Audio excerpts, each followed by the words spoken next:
ಕೈಯಲ್ಲಿ ವಾಪಸ್ ಆಗೋ ವ್ಯಕ್ತಿಯಲ್ಲ. ಅವನು ಕಾಲಿಟ್ಟ ಕಡೆ ಹೆಣ್ಣು ಹೊನ್ನು ಯಾವುದನ್ನು ಬಿಡಲ್ಲ. ಬಾಲ ಬಿಚ್ಚಿದ್ದ, ಖತರ್ನಾಕ್ ಆಟ ಶುರು ಮಾಡ್ತಿದ್ದ. ಇಂಥ ಕಿರಾತಕನ ಹಿಂದೆ ಬಿದ್ದ ಪೊಲೀಸರಿಗೆ ಅದೊಂದು ಸುಳಿವು ಸಿಕ್ಕಿತ್ತು.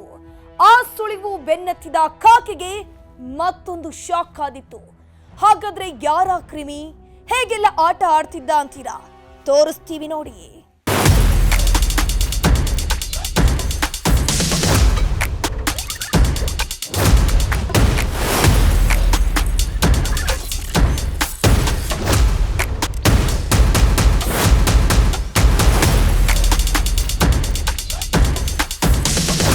ನೋಡಿ, ಈ ದೃಶ್ಯವನ್ನ ಒಮ್ಮೆ ಸರಿಯಾಗಿ ನೋಡಿ. ಮುಖಕ್ಕೆ ಬಟ್ಟೆ ಸುತ್ತಕೊಂಡು ಮೆಲ್ಲಗೆ ಬೆಕ್ಕಿನಂತೆ ಎಂಟ್ರಿ ಕೊಡ್ತಾನೆ.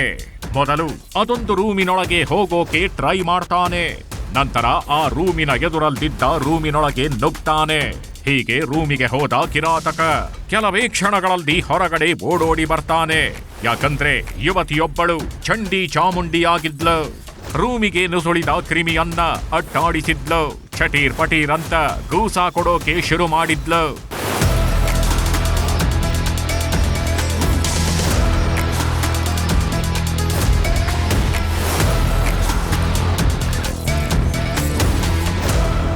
ಯುವತಿಗಿದ್ದ ರೂಮಿಗೆ ಹೋಗಿ ಗೂಸ ತಿಂದು ಇಲ್ಲಿಂದ ತಪ್ಪಿಸಿಕೊಂಡು ಓಡಿದ್ದ ಆಸಾಮಿ ಇವನೇ ನೋಡಿ. ಎಲ್ಲೋ ಡರ್ಟಿ ಫೆಲ್ಲೋ, ಹೆಸರು ನರೇಶ್ ಅಂತ. ಬೆಂಗಳೂರು ಸಮೀಪದ ಕೆಆರ್ ಪುರಂನ ಅವಲಹಳ್ಳಿ ನಿವಾಸಿ. ಹೆಂಡತಿ ಜೊತೆ ವಾಸ ಮಾಡ್ಕೊಂಡಿದ್ದ. ಆದ್ರೆ ಹೆಂಡತಿಯನ್ನ ಬಿಟ್ಟು ಯಾವಾಗ ಬೇರೊಬ್ಬರ ರೂಮಿಗೆ ನುಸುಳೋಕೆ ಶುರು ಮಾಡಿದ್ನೋ, ಹೀಗೆ ಪೊಲೀಸರ ಬಳಿ ತಗಲಾಕೊಂಡಿದ್ದಾನೆ. ಈ ನರೇಶ್ ಸುಮ್ಮನೆ ಅಲ್ಲ, ಸುಮ್ನೆ ಯುವತಿಯ ರೂಮಿಗೆ ನುಗ್ಗಿಲ್ಲ.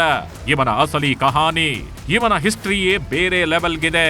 ಅದೇನು ಅಂತ ಡೀಟೇಲ್ಡ್ ಆಗಿ ತೋರಿಸ್ತೀವಿ ನೋಡಿ. ಲೇಡೀಸ್ ಪಿಜಿಗೆ ಬೆಕ್ಕಿನಂತೆ ಎಂಟ್ರಿ. ಯುವತಿಯ ಮೈ ಕೈ ಮುಟ್ಟಿ ಎಳೆದಾಡಿದ. ಇಷ್ಟು ದಿನ ಹಾದಿ ಬೀದಿಯಲ್ಲಿ ಕಿರಾತಕರು ಬಾಲ ಬಿಚ್ತಿದ್ರು. ಒಂಟಿ ಹೆಣ್ಣು ಮಕ್ಕಳನ್ನ ಟಾರ್ಗೆಟ್ ಮಾಡಿ ಕ್ವಾಟ್ಲೆ ಕೊಡ್ತಿದ್ರು.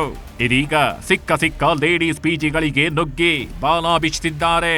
ಹೀಗೆ ಕೀಚಕ ನರೇಶ್ ಕೂಡ ಇದನ್ನೇ ಮಾಡಿದ್ದು. ಅಂದರೆ ಆಗಸ್ಟ್ 29ರಂದು ಬೆಳಗ್ಗೆ 3 ಗಂಟೆಗೆ ಸುದ್ದಗುಂಟೆ ಪಾಳ್ಯದ ಅದೊಂದು ಲೇಡೀಸ್ ಪಿಜಿಗೆ ನುಗ್ಗಿದ್ದಾನೆ. ಮೆಲ್ಲಗೆ ಪಿಜಿಯಲ್ಲಿ ಓಡಾಡಿ ಅಕ್ಕಪಕ್ಕದ ರೂಮ್ಗಳ ಡೋರ್ ಲಾಕ್ ಮಾಡಿದ್ದಾನೆ.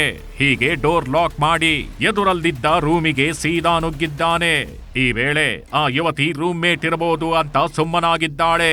ಯಾವಾಗ ಈ ಕಾಮಕ್ರಿಮಿ ಕೈಕಾಲು ಸವರಲು ಶುರು ಮಾಡಿದ್ನೋ, ಯುವತಿಗೆ ಡೌಟ್ ಬಂದು ಕೂಗಾಡಿದ್ದಾಳೆ. ಈ ವೇಳೆ ಚಾಕು ತೋರಿಸಿ ಬೆದರಿಕೆ ಹಾಕಿದ್ದು ಯುವತಿ ಚಂಡಿಯಾಗಿದ್ದಾಳೆ.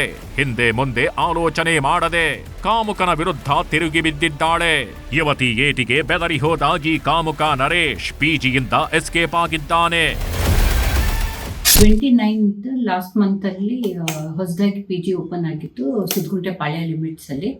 ಆವಾಗ ಮಧ್ಯರಾತ್ರಿ ಅಂದ್ರೆ ಅರ್ಲಿ ಮಾರ್ನಿಂಗ್ 3:30-4 ಗಂಟೆ ಮಧ್ಯದಲ್ಲಿ ಆ PGದು ಗೇಟ್ ಮತ್ತೆ ಒಂದು ರೂಮ್ದು ಬಾಗಲ್ ಓಪನ್ ಇದ್ದಾಗ ಒಬ್ಬ ಯಾರೋ ಒಳಗಡೆ ಹೋಗಿ ಒಂದು ಯುವತಿ ಜೊತೆಲಿ ಅಸಭ್ಯವಾಗಿ ವರ್ತಿಸಿ ಅವ್ರ ಹತ್ರ ಇರೋದು ದುಡ್ಡು ಕಿತ್ಕೊಂಡು ಬಂದ್ರು ಅನ್ಕೊಂಡು ಮಾರನೇ ದಿನ ಪ್ರಕರಣ ದಾಖಲಾಗಿರುತ್ತೆ ಸ್ಟೇಷನ್ದಲ್ಲಿ. ಯುವತಿ ಕೈಯಲ್ಲಿ ಪಿಜಿಯಿಂದಾಗಿ ಕೀಚಕಾಗೇನೋ ತಪ್ಪಿಸ್ಕೊಂಡು ಓಡ್ ಹೋದ. ಆದ್ರೆ ಕೇಸ್ ದಾಖಲಿಸಿಕೊಂಡಿದ್ದ ಸುದ್ದಗುಂಟೆ ಪಾಳ್ಯ ಪೊಲೀಸರು ಸುಮ್ಮನೆಗಿರಬೇಕು ಅಲ್ವಾ? ಕಾಮುಕನ ಹೆಜ್ಜೆ ಗುರುತು ಪತ್ತೆ ಹಚ್ಚೋಕೆ ಮುಂದಾಗ್ತಾರೆ. ಪಿಜಿಯಲ್ಲಿ ಸಿಕ್ಕಾಗಿ ಸಿಸಿ ಕ್ಯಾಮೆರಾ ಆಧರಿಸಿ ತನಿಖೆ ಆರಂಭಿಸ್ತಾರೆ. ಮೊದಲು ಏನೂ ಕ್ಲೂ ಸಿಗೋದಿಲ್ಲ. ಹೀಗಾಗಿ ಪೊಲೀಸರು ಸರಣಿ ಸಿಸಿಟಿವಿ ಪರಿಶೀಲನೆ ನಡೆಸಿದಾಗ ಈತ ಎಲೆಕ್ಟ್ರಾನಿಕ್ ಸಿಟಿಯ ಶಿಕಾರಿ ಪಾಳ್ಯದಲ್ಲಿ ತಲೆ ಮರೆಸಿಕೊಂಡಿರೋದು ಗೊತ್ತಾಗತ್ತೆ. ತಕ್ಷಣ ಪೊಲೀಸರು ಕಾಮುಕನನ್ನ ಎಳಕಂಡು ಬಂದು ಬುದ್ಧಿ ಕಲಿಸಿದ್ದಾರೆ. ಆ ಪ್ರಕರಣ ದಾಖಲಿಸ್ಕೊಂಡು ಅವರು ಟೀಮ್ಗಳು ಮಾಡಿ ತನಿಖೆ ಮಾಡಿದಾಗ ಗೊತ್ತಾಗುತ್ತೆ ಕ್ಯಾಮ್ರಾದಲ್ಲಿ ಒಬ್ಬ ಒಳಗಡೆ ಹೋಗಿ ಹೊರಗಡೆ ಬರೋದು. ಆ ವಿಡಿಯೋ ಆಧಾರದ ಮೇಲೆ ನಾವು ಒಬ್ಬನ್ನ ಅರೆಸ್ಟ್ ಮಾಡಿದ್ದೀವಿ ಆಲ್ರೆಡಿ.